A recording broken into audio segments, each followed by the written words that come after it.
जी ने कहा था कि अटल एक दिन तुम देश का प्रधानमंत्री बनेगा, आपने कहा था। तो आप एक बार नहीं, आप 2 बार हो गए।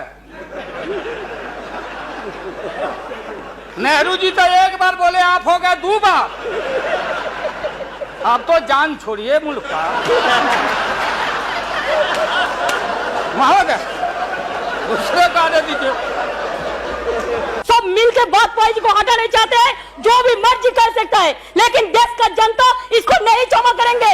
ये झूठा बात कहता है, पार्लियामेंट को मिसलीड करता है। Don't mislead the parliament.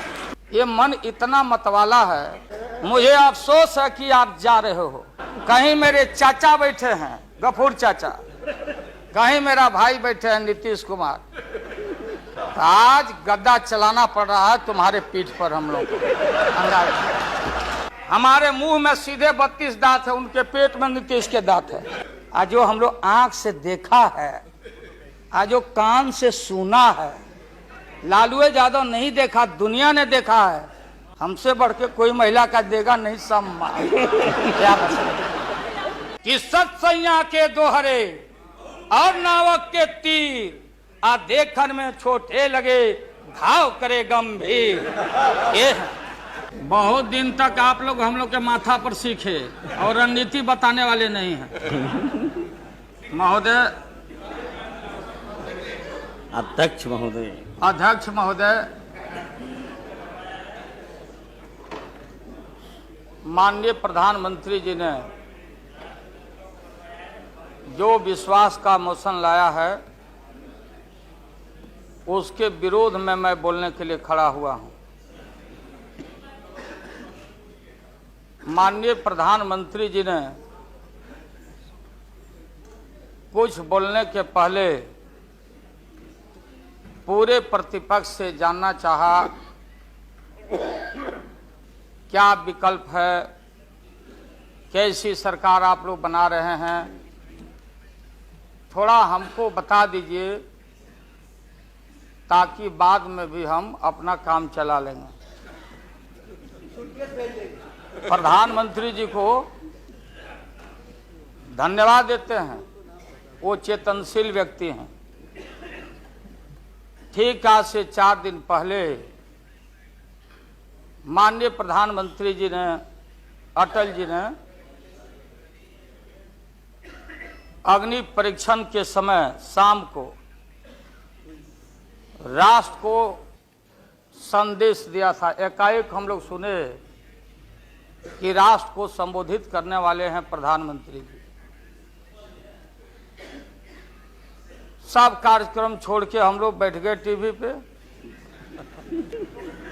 और हम लोग इंतजार में थे कि चेतनशील व्यक्ति हैं, गलत कुसंगति में फंसे हुए थे, अभी उनको चेतना जरूर जगी होगी। जैसे रहीम ने कहा था, जो रहीम उत्तम प्रकृति का करी सकत कुसंग, और चंदन विष व्यापते रहे लिपटे रहत भुजंग। इसका यह मतलब ये हुआ कि जो अच्छे इंसान होते हैं अगर कुसंगति में फंस गए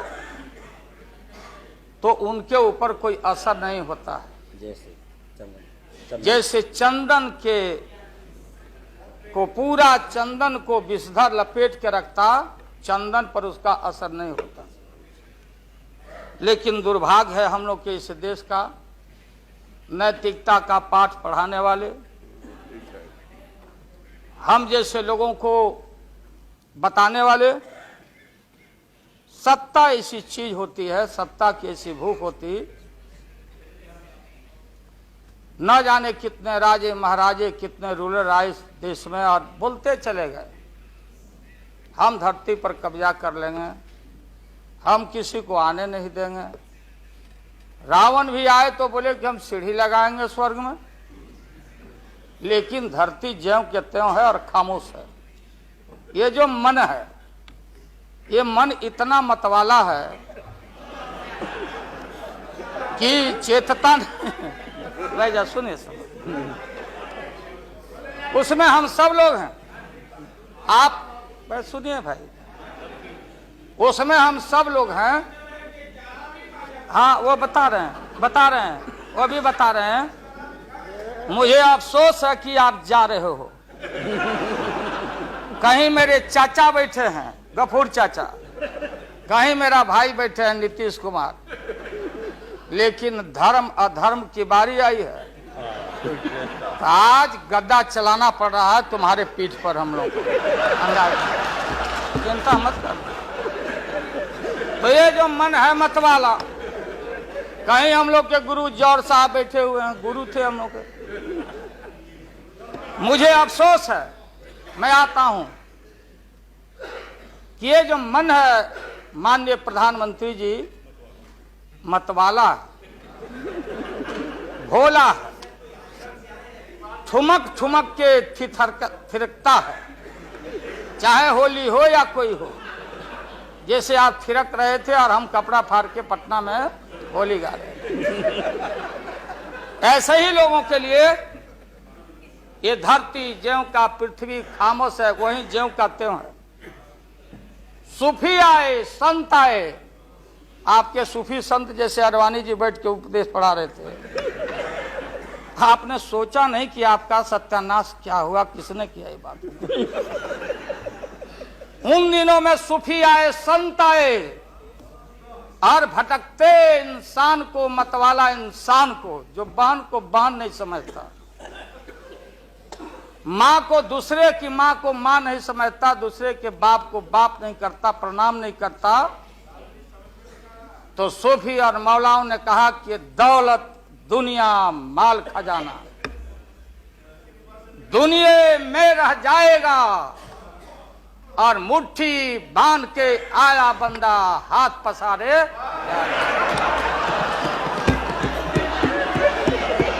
जैसे जैसे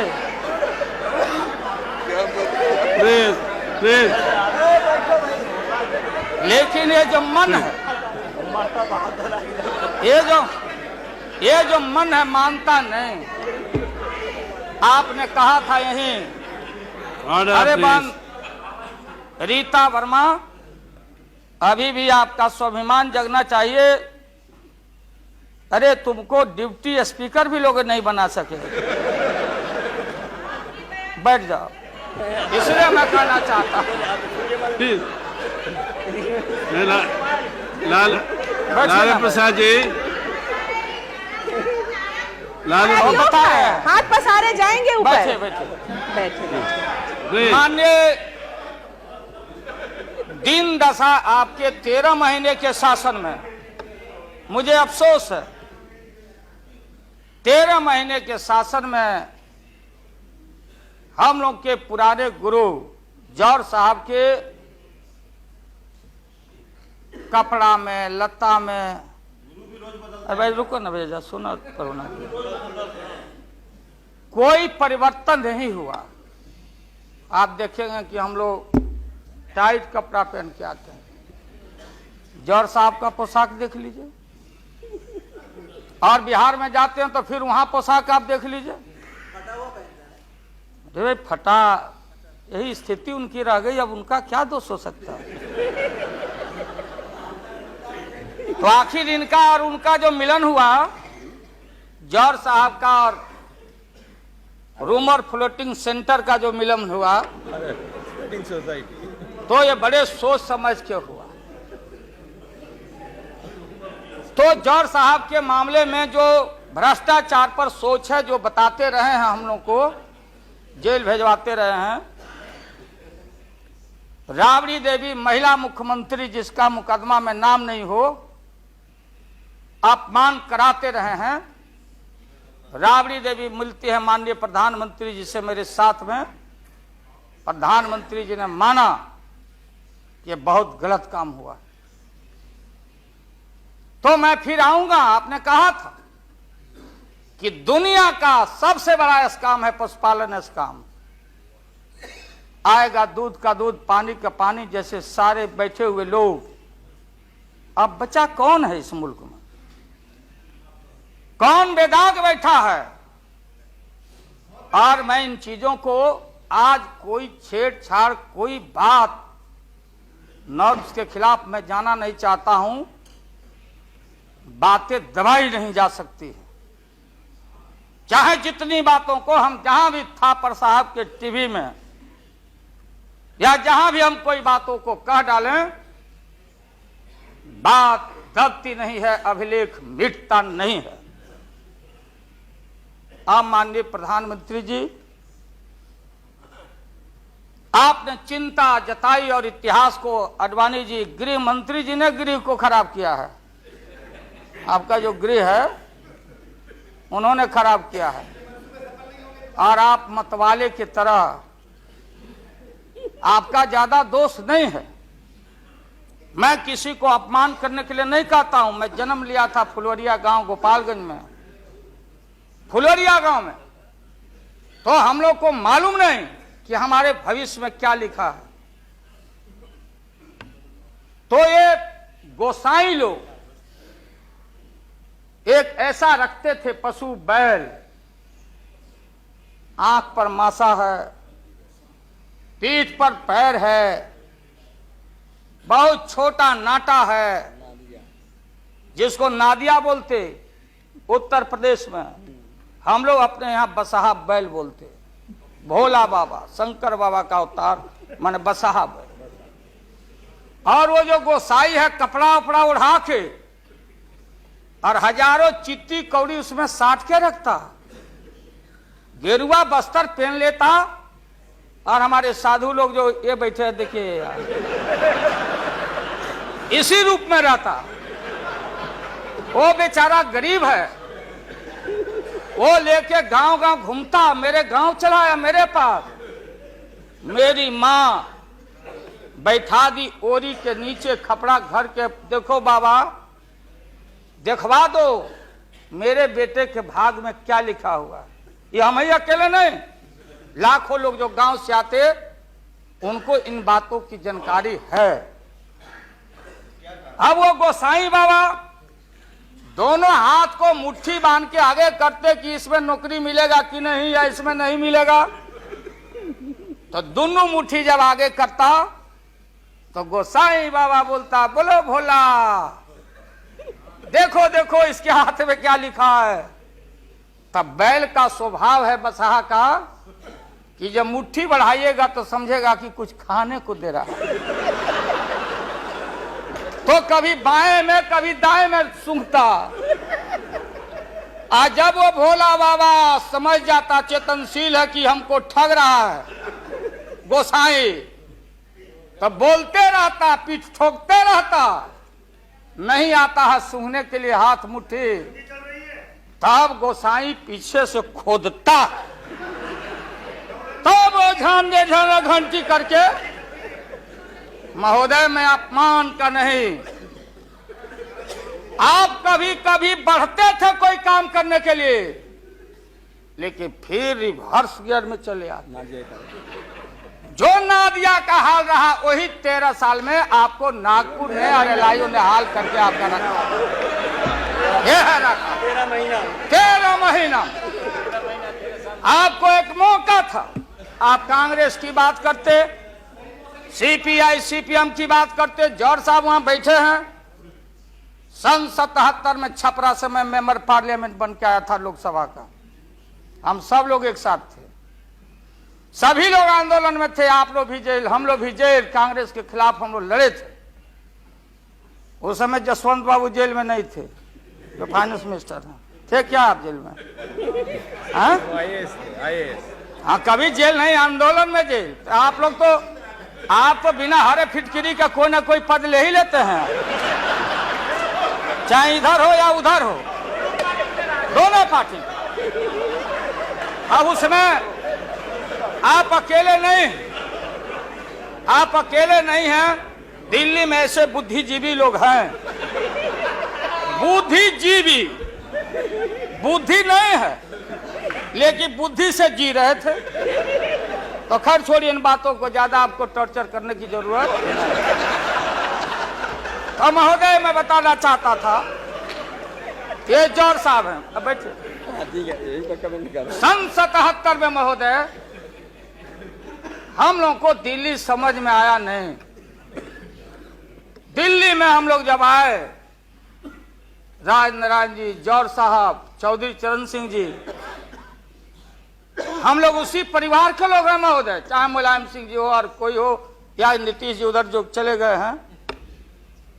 हमारे मुंह में सीधे 32 दांत है, उनके पेट में नीतीश के दांत है जो वहां चले गए। पेट में दांत, पेट वाला दांत बड़ा खतरनाक होता है। तो महोदय मैं सन 77 को याद दिलाना चाहता हूं, हम तो आपसे लड़ाई शुरू से लड़ रहे हैं, ये नई बात नहीं, किसी कारण से नहीं। जनता पार्टी का खंड खंड हुआ, कोई यहां गिरा, कोई वहां गिरा, कोई वहां गिरा। बंगलोर में हम लोग जुटे, नाम का सारा झगड़ा, ये सब बात। लेकिन सन 77 के सत्ता को हम लोगों ने लात मारा था। क्यों मारा? हम सत्ता के भूखे नहीं हैं। हमने उस सवाल को उठाया था। अरे नए नए आप आए हैं, मुझे अफसोस है कि आप लोग जा रहे हो इन लोगों की वजह से। सन 77 में दोहरी सदस्यता का सवाल उठाया गया था मजबूती से हम लोग के द्वारा कि अगर आरएसएस में रहना है, जौहर साहब भी बोलते थे, छाती पर हाथ रख के बोले, यही उठाए थे। हम तो लोग नए थे, हम लोगों ने कहा था या तो आरएसएस में रहिए या तो जनता पार्टी में रहिए, दोहरी सदस्यता नहीं चलेगा इस मुल्क में। और देश के सेकुलर कैरेक्टर और फाउंडेशन को हम लात नहीं मारेंगे। आपको याद होगा, इसलिए हम लोग टूटे और हम लोगों ने नारा दिया, चरण नहीं तो चुनाव। और हम लोग चुनाव में गए। हमारी लड़ाई आपसे है। आपने कहा अब बताइए, हिंदू हिंदू हिंदू हिंदू हिंदुत्व कौन विरोध करता? थे हम लोग के पुरोहित ये अडवाणी जी कैसे हो सकते हैं? ये हमारे पंडित कैसे हो सकते हैं? हम पंडित से पूजा कराते हैं। हमारी मां बहन गांव गए सारे लोग, ये ठेका आपने कैसे ले लिया? आज इस देश का सेकुलर कैरेक्टर, सेकुलरिज्म है, इसलिए राबड़ी देवी गांव की बेटी मुख्यमंत्री बनती है। देश की एकता अखंडता। जब भारी नाक पर पानी आया तो हमने कहा मीडिया के लोगों को, महोदय, लोगों ने पूछा कि क्या करोगे? हमने एक कैलेंडर कह दिया, क्योंकि लोग रोज बोलते थे दिल्ली में, नहीं जयललिता जी से पैचअप हो गया, लालू मुलायम में लड़ाई हो गई विगत दिनों में, कोई कुछ। अब हम जो है सो कि पहले बोल देते थे, इस बार हम लोगों ने साइंटिफिक तरीका से काम किया ही, समझ लीजिए। क्योंकि साइंस और टेक्नोलॉजी का युग है। आप डंडा पहना छोड़ के अग्नि में प्रवेश कर गए हैं, अब पोखरण में। तो हम लोग भी अब साइंटिफिक तरीका का इस्तेमाल किया है। आप पूछ रहे हैं क्या रूप होगा, क्या रंग होगा? इसमें रंग अजूबा होगा, इस रंग का कोई जवाब आपके पास नहीं होगा। आप जाइए। अभी भी मेरा सुझाव है, हालांकि सुझाव देने का हकदार आपके उम्र के आदमी के लिए हम नहीं योग्य समझते, लेकिन आपने कहा था माननीय प्रधानमंत्री जी, पूरे देश के कांग्रेस के लोगों को विन ओवर करने के लिए, सिंपैथी लेने के लिए, कि नेहरू जी ने कहा था कि अटल एक दिन तुम देश का प्रधानमंत्री बनेगा। आपने कहा था, ये लिखा हुआ है रिकॉर्ड में, आपने कहा था। तो आप एक बार नहीं, आप 2 बार हो गए। नेहरू जी तो एक बार बोले, आप हो गए 2 बार। आप तो जान छोड़िए मुल्क का। महोदय, दूसरे का दे दीजिए महोदय। ये आपने कहा था। अब अपने हम लोगों ने, अब आप हम लोग को पाठ पढ़ाते हैं। आडवाणी जी चले गए उठ के, आडवाणी जी उठ के चले गए, आप हमको पाठ पढ़ाते, हमको शिक्षा देते। जब हमारे आदरणीय जो चोटी के नेता थे मुल्क के नेहरू जी जैसे लोग, लोहिया जी, जयप्रकाश नारायण जी, सारा जो पक्ति के उस समय नेता थे, उन्होंने आपको जरूर आशीर्वाद दिया और उनके आशीर्वाद से 2 बार आप हो गए। लेकिन अभी जो आपने कार्यक्रम घोषणा किया था इसी हाउस में, जवाहर रोजगार योजना को क्यों मिटा दिया आपने? रीनेम क्यों कर दिया? सारे चीज को कंपाइल क्यों कर दिया? इंदिरा आवास को क्यों आपने रिकंपाइल कर दिया? आप इतिहास को मिटा के और आरएसएस के संस्कृति को देश की जनता पर लालच दिखा के लादना चाहते हैं। इसके लिए हमने कहा ये सवाल सत्ता का कौन क्या हो नहीं हो, क्या कौन मंत्री, क्या मंत्री हो मंत्री आएंगे और जाएंगे, लेकिन एक बार मुल्क मुट्ठी से निकल गया तो फिर संभाल से बाहर हो जाएगी बात। इसलिए आपसे निवेदन है कि आप वोटिंग के पहले सीधे राष्ट्रपति भवन में चले गए। आपने पहले भी ये काम किया है और ये लोग घेर घेर के आपका अपमान करवा रहा है। कह रहा कि जीत जाएंगे, जीतेगा, आप तो हार चुके हो। गलतफहमी में नहीं रहना। आज इस बार वोटिंग होगा खड़ा होकर, अगर वोटिंग भी हुआ तो।